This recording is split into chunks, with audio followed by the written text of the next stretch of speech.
Hola, aquí estamos en RTV desde el estudio en Moscú. Soy Andrei Yesov. Estamos conversando con el psicólogo Mikhail Lapkovsky, nuevamente con nosotros. Gracias por encontrar tiempo para nuestras preguntas. Hoy hablaremos sobre cómo las personas expresan emociones en general, por qué a menudo lo hacen de manera diferente y qué problemas surgen a partir de esto. Y lo más importante, cómo resolver estos problemas y superar malentendidos. En resumen, ¿qué hacer si dos personas en una relación tienen diferentes temperamentos y por alguna razón expresan emociones de manera distinta, pero aún así por algún motivo están juntas, aunque a primera vista sean distintas? Quizás haya algo que las una, aunque ¿Sabes? No, estás haciendo la pregunta es la correcta. pregunta. Muy a menudo hay distintas mentalidades por completo. Comencemos con cosas simples. Por ejemplo, en una pareja la mujer quiere que el hombre exprese sus sentimientos con palabras y con acciones. Quiere que le diga que la quiere y que le regale flores.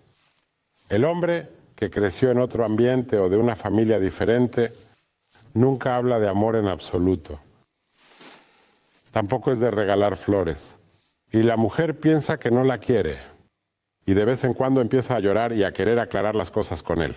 Al hombre no le gusta sentarse a hablar de la relación. Él le dice, yo te amo. ¿Y cómo entiendo que me amas? Bueno, mira, te arreglé la repisa, le cambié las llantas a tu coche. ¿Qué más quieres de ¿Qué mí? más quieres? ¿Y a qué viene todo esto?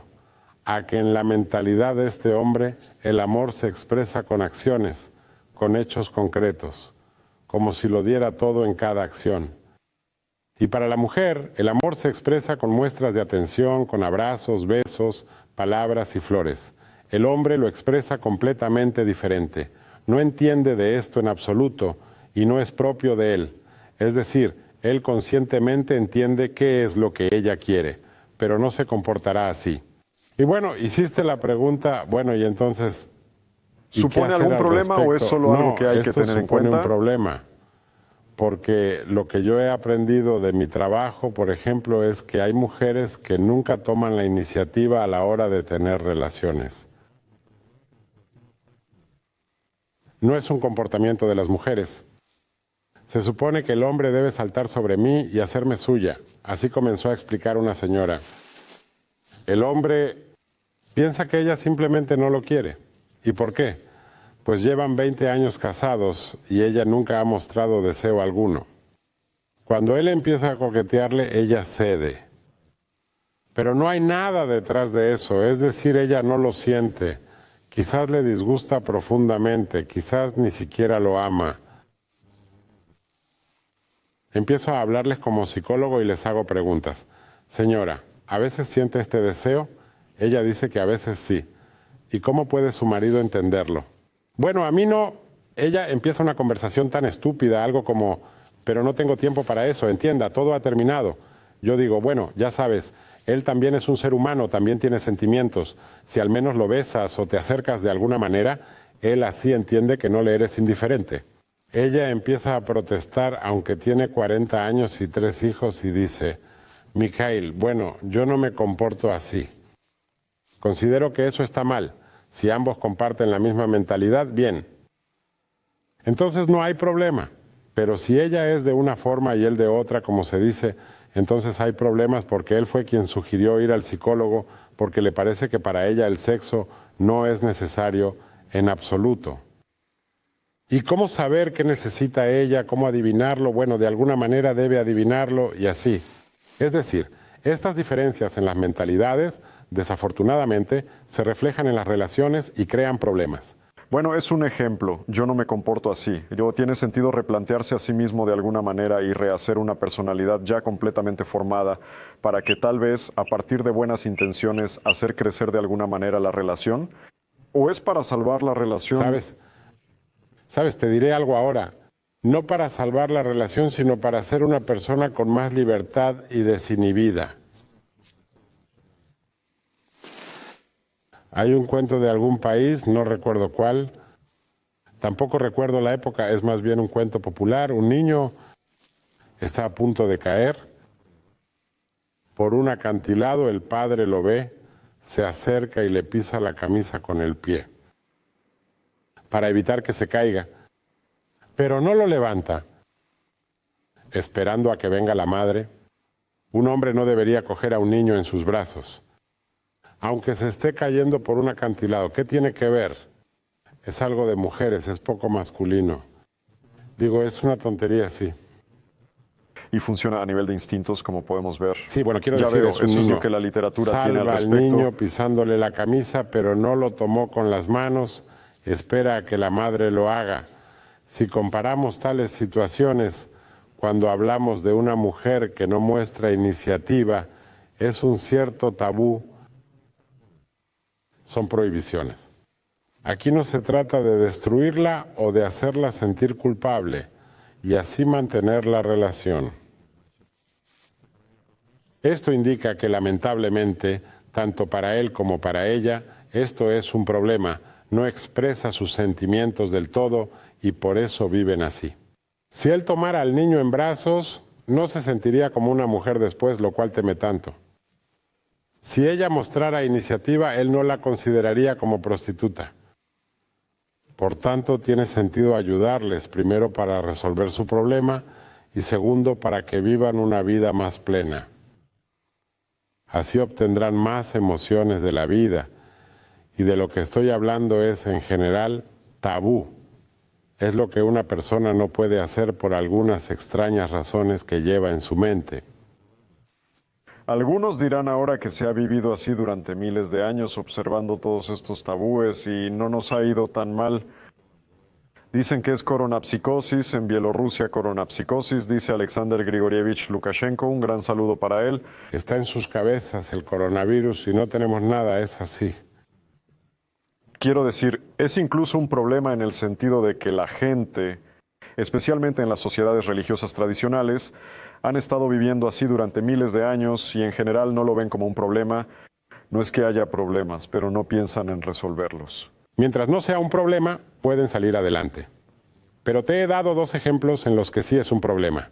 No obstante, son relatos ficticios, pero en la vida real me he encontrado más de una vez con una situación en la que el marido y su mujer viven juntos. El marido no obtiene ninguna respuesta en el comportamiento de su mujer, no ve ningún incentivo sexual y no entiende lo que su mujer siente por él. Una mujer que dice que su marido no le quiere porque no le besa, no le abraza y no regala flores, por supuesto, para ella es ofensivo y lo besa a él, el pobre ahí, que acaba de estropear la 6ª repisa y va por una nueva. Y a su entender eso es amor. Y cree en ello, es decir, sea como sea, lo haría de nuevo. Y ayudarles significa hacerles entender que expresar sentimientos de manera diferente no significa que no los tengan. Simplemente tienen peculiaridades al expresarlos. Veamos, ¿cómo saber de qué forma expresar nuestros sentimientos a otra persona y en qué etapa se debe averiguar esto? ¿Hablarlo desde el principio? ¿Y cómo hacerlo? Bueno, tú sabes, cuando empiezas a relacionarte con alguien, siempre hay algo que te molesta o no te molesta nada. Y no se trata de estar arreglando algo desde el principio, sino de lo que sientes. No pienses que puedes evitarlo y que de alguna manera resolverán ese problema una vez casados. Los problemas íntimos que existían antes del matrimonio solo pueden agravarse en el matrimonio. No se resolverán por sí solos. Por eso, tienes razón al expresar que es mejor decir desde el principio que, oye, ya esta es nuestra 5ª cita, nunca me has traído flores y nunca me has tomado de la mano. Bueno, hay un comportamiento extraño. Y él dirá, bueno, vengo de una familia religiosa muy estricta, eso no se hace en nuestra cultura.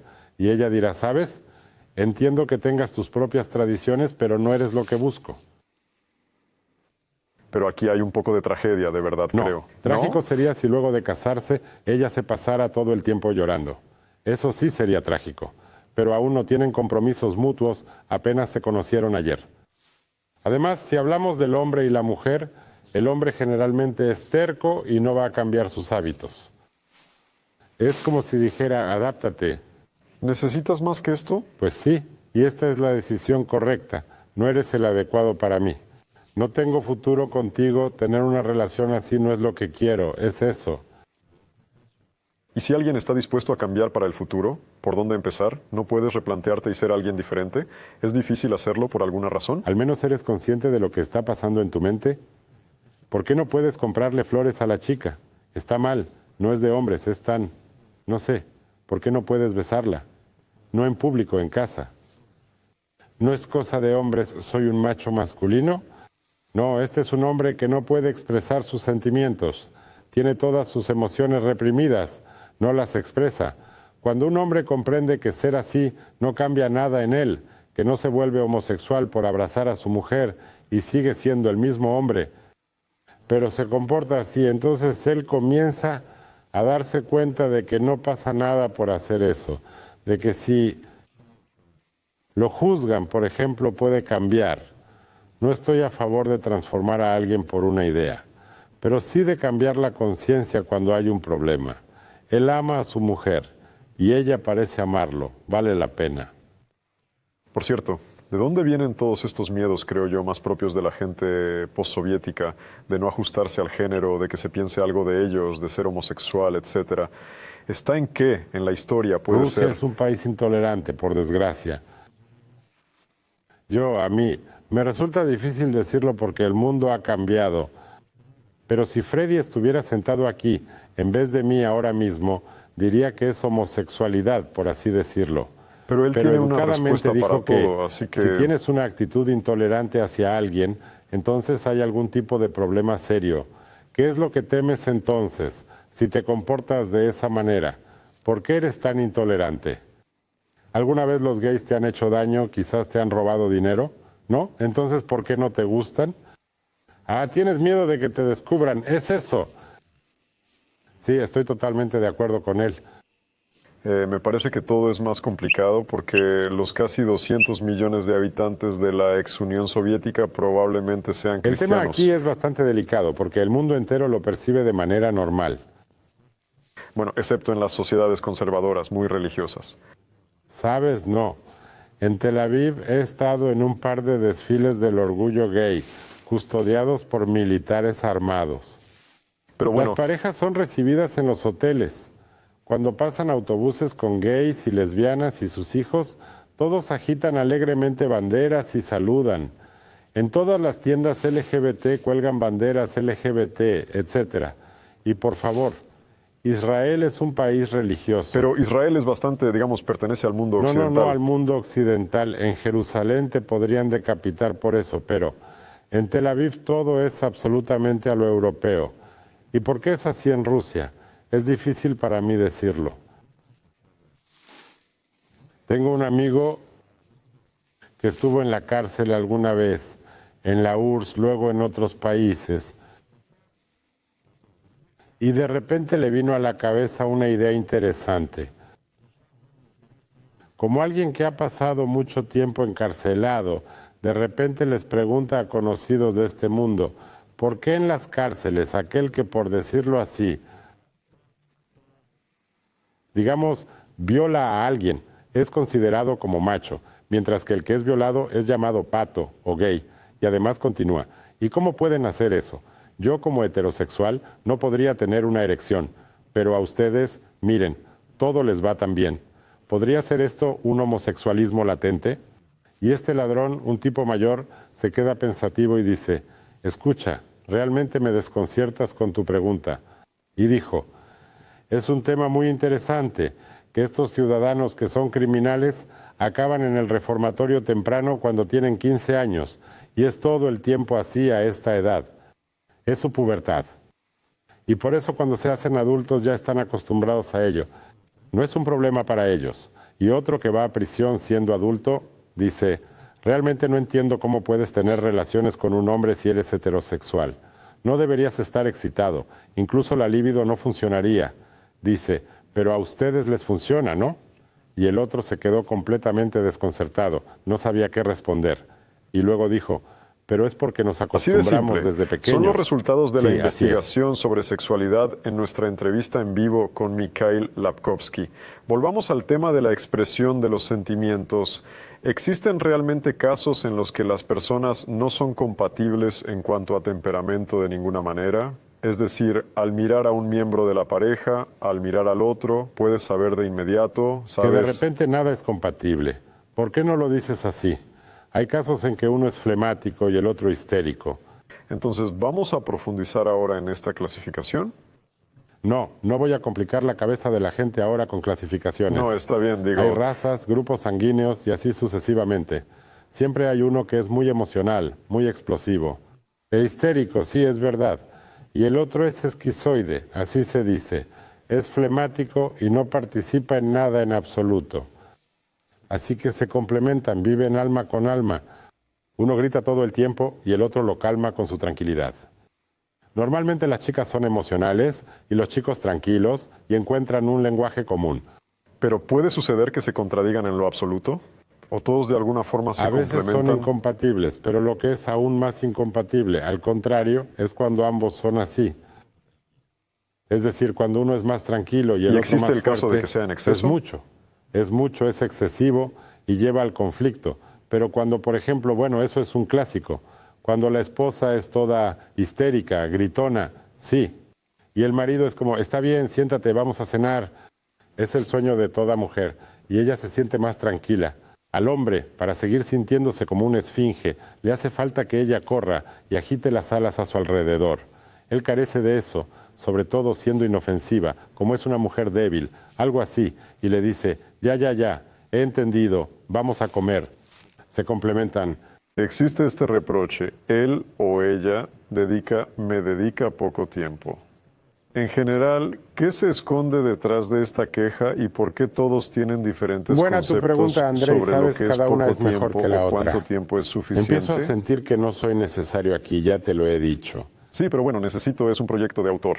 Andrei, bueno, tendrás que preguntar, pararte y sentarte Sí, en he la silla pensado del en ello. invitado y responderte a ti mismo. La cosa es que estoy atado al micrófono. Temo que no funcionará, pero lo pensé. Piensa en ello. De acuerdo.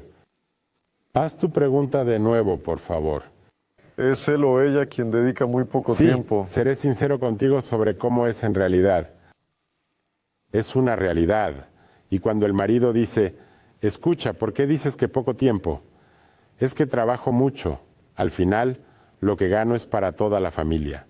¿Cómo puedes decir eso? Diré que para él el trabajo y el dinero son más valiosos que su mujer. Es verdad. Claro que hay gente a la que no le interesa el trabajo y están dispuestos a pasar juntos las 24 horas del día. Y si tuvieran suficiente dinero, dejarían sus trabajos y se dedicarían uno al otro todo el tiempo que pudieran. Porque esa es la manera en que piensan y Pero viven. es una locura, ¿no? Sabes, no, pero algunas personas solo quieren vivir así. En una completa monotonía, pero en algún momento habrá un límite. Sabes, está este actor Vladimir Korenev, interpretó a Ichtiander. Tenía a su esposa y una hija. En un programa sobre él contaba, no tengo otros intereses en la vida excepto mi esposa y mi hija. ¿Por qué no? Trabajo en el teatro para alimentarlas. Y la esposa decía, sabes, llevan juntos 60 años. Alrededor de 60. Eso a veces es claro, demasiado. Habla. Volodya camina y le dice, amor mío, 60 años viviendo juntos. Yo digo, Volodya, ya para. Se acerca a su hija. Le dice, eres mi hija querida. Su hija se va a pescar y comienza a llover. ¿Por qué mi padre no ha venido? Dice. Pasó algo, ya pasaron 5 minutos y no tengo chubasquero para cubrirme. Corrieron a casa y la esposa no dejó entrar. Quiero decir, Ya sabes cómo... sucede, lo he visto, es para echarse a llorar. Es muy bonito que existan familias así y ese tipo de relaciones. Por cierto, hablando de actores, sobre Korenev, su esposa no era actriz, vive solo para su familia. Él dice que este trabajo es para el pueblo, es solo para que mis seres queridos tengan algo que comer. Es así. Quiero decir que sucede. Estos tipos de relaciones y sentimientos son comunes entre las personas. Entonces, ¿qué tan excesivo es cuando coinciden en todo? Bueno, supongo que es demasiado. En principio, cuando se trata de personas como Fialox y Peri, personas que se aman, no son aquellos que miran uno al otro. ¿Y sabes qué dijo? Aquellas que miran en la misma dirección. Impactante. En cuanto a las conexiones entre el temperamento y la mentalidad, particularmente para la sociedad postsoviética, se piensa que en la era postsoviética las personas fueron educadas de manera más cerrada, menos inclinadas a mostrar sus emociones, más bien sea así y no te destaques. ¿Es un mito o realmente sucede esto? Ya sabes, me resulta difícil decirlo, ya que vivo en Moscú, aquí la gente es más liberal, ¿no? como en cualquier megápolis. Lo que estoy diciendo es la tendencia en general. No, la tendencia es hacia la liberación. Pero, ¿en qué tienes toda la razón? Rusia era un país formado por comunidades. Las ciudades aparecieron hace relativamente poco. Y la gente en Rusia tradicionalmente ha sido campesina. Por tanto, ha vivido en comunidad. El campesino, a diferencia del habitante de ciudad, no vive aislado, vive en comunidad. Es decir, en el pueblo donde viven todos se conocen. Su comunidad son sus parientes. Esa era la tradición. Tener muchos hijos que luego se casaban y les construían casas allí. O ampliaban su casa y por eso siempre estaban a la vista de los demás. Así que eran muy dependientes de uno y de los demás. No es un cuento, es la realidad. Así que antes de decir algo pensaban 10 veces cómo iban vestidos, cómo tenían el cabello, las uñas, qué decían, cómo lo decían, cómo se comportaban. Todo el koljós los observaba atentamente. Y dime, ¿cómo son las cosas aquí? Pasa una prostituta y dice que en el piso 8 venden drogas. Sí, ¿Y continúa? Siempre ha sido así. Bueno, por ejemplo, mi familia. Uno de mis hermanos está felizmente casado desde hace 50 años y su mujer viene de un sovjós. Bueno, es decir, su padre era agrónomo en el sovjós. Cuando la visito, la forma en que habla con los vecinos es única. Y aunque estemos en el siglo XXI, es algo que no se pierde. Mi hermano, que nació en la ciudad héroe Moscú, no es así. Pero la mujer que nació en la región de Moscú, sí. Y así, para desayunar tienen esto y aquello. Exprimen zumo de granada con naranja, ¿entiendes? Pues sí. Y yo estoy allí sentado y siento como si estuviera en un cuento de, ¿cómo se llamaban? Estos escritores, los Pochbenichestvo, Belov, Shukshin y otros, ¿verdad? Ya lo he olvidado. Justo así, como debería ser, tocando la campana con la parte trasera y qué gracia. Y sigue así. Se pasa bien en el campo en verano. ¿Recuerdas ese poema? Entonces, lo que quiero decir es esto. Esta conciencia de vivir en comunidad realmente controla tus posibilidades. Cuando vivías en familia, no podías vivir como querías, porque estabas vigilado por tus parientes, los parientes de tu mujer, tíos, hermanos, sobrinos, nueras, yernos, suegra. Todos juntos, todos viviendo en el mismo lugar. Y a la vista de todos. Ahora no tenemos esa situación. Tú y yo no conocemos a nuestros vecinos, ¿verdad? Ni a los del piso. Ni tanto. Ni siquiera nos interesa cómo se llaman. Como dijo el poeta, reconocería al chico entre 1000 rostros, pero olvidé preguntarle su nombre. Había una querella. Lo aprendimos en la escuela. Hoy en día, la conciencia está cambiando hacia el individualismo. Además, como psicólogo familiar de años, puedo decirte que en las megaciudades no existe el concepto de familia tradicional. En el piso 15 vive una familia musulmana y viven de una forma.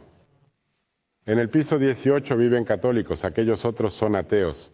Y cómo se comportan, cómo educan a sus hijos, qué valores tienen, es cosa de ellos. Son mundos completamente diferentes en el mismo descanso de escalera.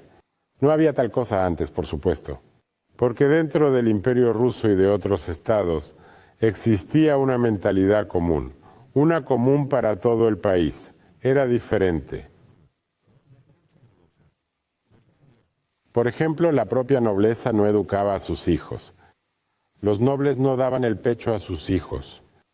Se los daban a otras familias, es decir, a los campesinos que tenían hijos, y estos se los llevaban a sus padres los fines de semana. Luego, cuando el niño crecía, regresaba a la casa y así sucesivamente. Los campesinos tenían una vida diferente y los trabajadores otra. Pero algunas cosas mentales comunes los unían, que seguramente unían a todo el Imperio ruso. Además, los ortodoxos han estado unidos por diferentes tradiciones. En el Imperio musulmán siempre fueron multiculturales. Los judíos tenían otras tradiciones y siempre fue así. Lo que quiero decir es que esto se fragmenta en las ciudades. Quiero decir, como residente de Moscú, puedo afirmar que no hay comprensión de lo que es la familia rusa, cuál es el valor de la familia. Porque la mía es así, la de él es de otra forma, aquella es diferente, y todos viven en su propia burbuja. Y si sales del centro hacia las afueras, te encontrarás con otro país distinto en el camino. Quien quiera que sea sabe que está presente aquí. En fin, no señalemos con el dedo, pero allí es un método completamente diferente. La conversación sobre la expresión de sentimientos con el psicólogo Mikhail Lapkovsky resultó ser mucho más amplia esta vez, pero espero que haya sido útil y que ahora encuentren sin problemas las palabras para expresar sus propias emociones. Gracias por pasar estos 30 minutos con nosotros. Soy Andrei, les deseo lo mejor. Sigan en RTVI.